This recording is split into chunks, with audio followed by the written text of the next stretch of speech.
చూడు మామ, ఓలా, ఊబర్, ర్యాపిడో లాంటివి చేసుకుంటూ ఇంకెన్ని రకాలుగా ఎర్న్ చేయొచ్చు అనేది ఈ వీడియోలో మీకు చెప్తాను. కాకపోతే నాదొక చిన్న రిక్వెస్ట్, వీడియోకి 1000 లైక్స్ అనుకుంటున్నాను. ఛానల్ సబ్స్క్రైబ్ చేసి లైక్ చేసి నా టార్గెట్ రీచ్ అయ్యడానికి హెల్ప్ చేయండి. ఇంకా సుత్తి లేకుండా టాపిక్ లోకి వెళ్ళిపోతే, ఓలా, ఊబర్ రైడ్స్ చేసుకుంటూ మనం ఇంకెన్ని రకాలుగా ఎర్న్ చేయొచ్చు అంటే, ఫస్ట్ వచ్చేసి ఫోటో కొట్టు పైసలు పట్టు. ఇందులో నువ్వు చేసేది ఏముండదు. ఓలా రైడ్ గానీ ఊబర్ రైడ్ గానీ బుక్ అయినప్పుడు ఒక ప్లేస్ నుంచి ఇంకో ప్లేస్కి వెళ్తాం. కస్టమర్ ని డ్రాప్ లొకేషన్ లో డ్రాప్ చేసిన తర్వాత ఆ నియర్ బై టూలెట్ బోర్డ్స్ ఏమైనా కనిపిస్తే వాటిని ఇలా ఫోటో తీసుకోండి. ఫోటో తీసి మీ మొబైల్లో ఉన్న నో బ్రోకరేజ్ యాప్ను ఓపెన్ చేయండి. ఓపెన్ చేసి రిఫర్ అండ్ ఎర్న్ ఆప్షన్ ఎక్కడ ఉందో వెతకండి. ఇదిగో ఇక్కడ ఉంది చూడండి. రిఫర్ అండ్ ఎర్న్ ఓపెన్ చేసి అందులో అప్లోడ్ ఫోటో అని ఉంటుంది. అప్లోడ్ ఫోటో మీద క్లిక్ చేసి మీరు ఏదైతే ఫోటో తీసారో ఆ ఫోటోను అందులో అప్లోడ్ చేయండి. అప్పుడు నో బ్రోకరేజ్ యాప్ వాడు అందులో ఉన్న నెంబర్ని తీసుకొని ఓనర్ కాంటాక్ట్ అయ్యి డీటెయిల్స్ తీసుకొని ఆ ఇల్లుని వాన్ యాప్లో పెట్టుకుంటాడు. మీరు దాన్ని రిఫర్ చేసినందుకు మీకు 100 కానీ 120 కానీ ఇస్తాడు. ఇప్పుడు నార్మల్గా మనము డైలీ ఒక 10 రైడ్స్ 15 రైడ్స్ కొడతాం. అందులో ఆల్మోస్ట్ ఒక 10 ఫోటోస్ తీసి అప్లోడ్ చేసిన 100 ఇచ్చినా కూడా 10 into 100 1000 రూపీస్ అవుతాయి. అలా మనం ఈజీగా 1000 రూపీస్ ఎర్న్ చేసుకోవచ్చు. ఈ చిన్న చిన్న పైసలు వద్దు మామ, డైరెక్ట్ జాక్ పాట్ కొట్టే రేంజ్లో ఏదైనా ఉంటే చెప్పు అంటే సెకండ్ దానికి రండి. సెకండ్ వచ్చేసి ల్యాండ్ అమ్ము కమిషన్ పట్టు. ఇందులో మనం చేయాల్సింది ఏంటి అంటే ల్యాండ్ అమ్మాలి, అందులో వచ్చి కమిషన్ తీసుకోవాలి. హైదరాబాద్లో రియల్ ఎస్టేట్ కంపెనీలు చాలా ఉన్నాయి. ఇందులో కొన్ని కంపెనీస్ 5% నుంచి కొన్ని కంపెనీస్ 10% వరకు ఇస్తున్నాయి. నాకు తెలిసిన కంపెనీ 10% కమిషన్ ఇస్తుంది. ఇప్పుడు నార్మల్గా అందులో ల్యాండ్ వాల్యూ వచ్చేసి 9 lakhs. 9 lakhsలో 10% కమిషన్ అంటే 90,000. 90,000తో పాటు కంపెనీ బోనస్ ఒక 10,000 వస్తుంది. మొత్తం కలిపి ఒక 1 lakh ఎర్న్ చేయొచ్చు. ఇందులో ఉన్న ప్రాబ్లం ఏంటి అంటే మనం కస్టమర్ని ఫైండ్ అవుట్ చేయడం కొంచెం కష్టం.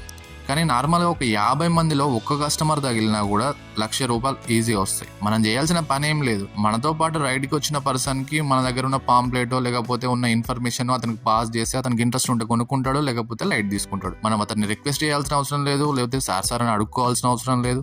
జస్ట్ ఉన్న ఇన్ఫర్మేషన్ పాస్ చేస్తున్నాం అంతే. దీని ద్వారా ఏంది, ఒకవేళ తగిలితే ఒక 50 మందిలో 60 మందిలో ఒక్కడ తగిలినా కూడా 1,00,000 రూపాయలు ఆరామ్సే ఇంటికి వచ్చి పడతాయి. ఇంకా మూడో దానికి వెళ్తే, ఇది స్విగ్గీ జొమాటో వాళ్ళకి బాగా యూజ్ అవుతుంది. ఇందులో ఏముంటుంది అంటే, నార్మల్గా ఇప్పుడు ప్రజెంట్ మార్కెట్ ఎలా ఉంది అంటే మొత్తం కల్తీ ప్రొడక్ట్సే ఉన్నాయి. అందుకే బయట ఉన్న జనాలు ఎక్కువ క్వాలిటీ ప్రొడక్ట్స్ అనేది చూస్తున్నారు. ఆ క్వాలిటీ ప్రొడక్ట్స్ డిమాండ్ ఎక్కువ ఉంది. ప్రజెంట్ హైదరాబాద్ లో క్వాలిటీ ప్రొడక్ట్స్ అమ్మే కంపెనీస్ చాలా తక్కువ ఉన్నాయి. అలాంటి కంపెనీస్ ని వెతికి అందులో డిస్ట్రిబ్యూటర్ ప్రైస్ కి మనం తీసుకొని కస్టమర్ కి మనం డోర్ టు డోర్ డెలివరీ చేస్తాం కాబట్టి ఆర్డర్ డెలివరీ చేసేటప్పుడు, సార్ మా దగ్గర ఈ ప్రోడక్ట్ ఉంది, అది క్వాలిటీ ప్రోడక్ట్, ఇంత తక్కువ రేట్ లో వస్తుంది అని చెప్పేసి డిస్ట్రిబ్యూటర్ ప్రైస్ కి మీరు కొనుక్కొని హోల్సేల్ అండ్ రిటైల్ ప్రైస్ కి మనం అమ్ముకోవచ్చు. దీని ద్వారా ఏంటి అంటే, ఫర్ ఎగ్జాంపుల్ నేను పసుపు కారం అమ్ముతున్నాను. నేను తీసుకొచ్చిన ప్రొడక్ట్స్ చాలా క్వాలిటీ ప్రొడక్ట్స్. ఇవి నేను ప్రమోట్ చేస్తూ అమ్ముకుంటున్నాను.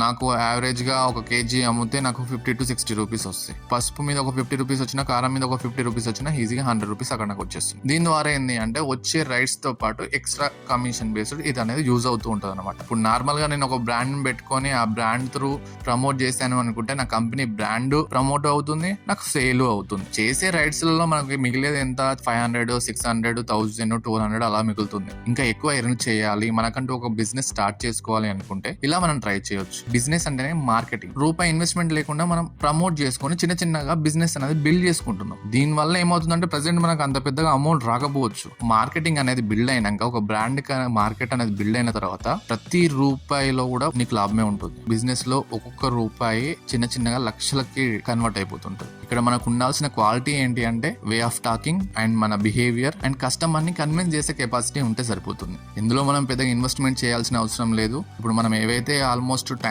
అనేది స్పెండ్ చేస్తున్నామో రైడ్స్ కి, దాంట్లో ఎక్స్ట్రా ఎఫర్ట్ ఇది పెట్టుకుంటే ఫ్యూచర్ లో మనకు కొంచెం సెటిల్ అయ్యే ఆప్షన్ ఉంటుంది అనమాట. సో ఇలా మార్కెటింగ్ చేసుకోవడం వల్ల మనకు ఫ్యూచర్ లో ఏదైనా బిజినెస్ పెట్టుకున్నా, లేకపోతే ఏదైనా స్టార్ట్అప్ కంపెనీస్ పెట్టుకున్నా మార్కెటింగ్ స్ట్రాటజీస్ అనేవి అర్థం అవుతాయి. ఆ మార్కెటింగ్ స్ట్రాటజీస్ అర్థం అయినప్పుడే మన బిజినెస్ లో గ్రోత్ అనేది ఉంటుంది. ఈ ఓలా, ఊబర్, జొమాటో చేస్తున్నప్పుడు కొత్త కొత్త పర్సన్స్ అనేది పరిచయం అవుతూ ఉంటారు. ఆ కొత్త కొత్త పర్సన్స్ దగ్గర మనం మాట్లాడుతున్నప్పుడు మన కమ్యూనికేషన్ స్కిల్స్ అనేవి పెరుగుతాయి. ఆ కమ్యూనికేషన్ స్కిల్స్ పెరగడం వల్ల మనకు ఫ్యూచర్ లో దేనికైనా యూజ్ అవుతుంది. బిజినెస్ కావచ్చు, లేకపోతే వేరే జాబ్ ఇంటర్వ్యూ కావచ్చు, దేనికైనా దాన్ని యూజ్ చేసుకునే ఆప్షన్ ఉందన్నమాట. మనీ ఎర్న్ చేసుకోవాలనుకుంటే ఇన్ని రకాలుగా మనీ ఎర్న్ చేసుకునే ఆప్షన్ ఇందులో ఉంది.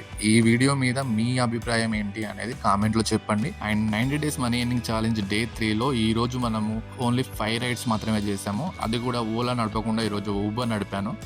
ఊబర్లో ఆ 5 రైడ్స్ కంప్లీట్ చేసినందుకు నాకు 347 రూపీస్ వచ్చాయి.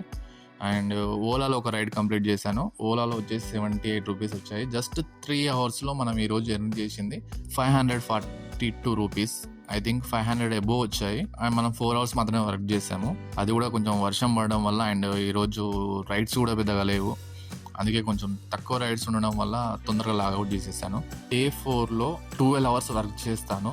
ఆ 12 అవర్స్లో ఎంత అమౌంట్ జనరేట్ అవుతుంది, అండ్ ఓలా నడిపితే బెటరా లేకపోతే ఊబర్ నడిపితే బెటరా, ఎందులో ఎక్కువ ఇన్సెంటివ్స్ ఉన్నాయి, ఎందులో ఎక్కువ కమిషన్ తక్కువ కట్ అవుతుంది అనేది మీకు డే 4లో చెప్తాను. ఛానల్ని సబ్స్క్రైబ్ చేసుకొని ఫాలో అవుతూ ఉండండి.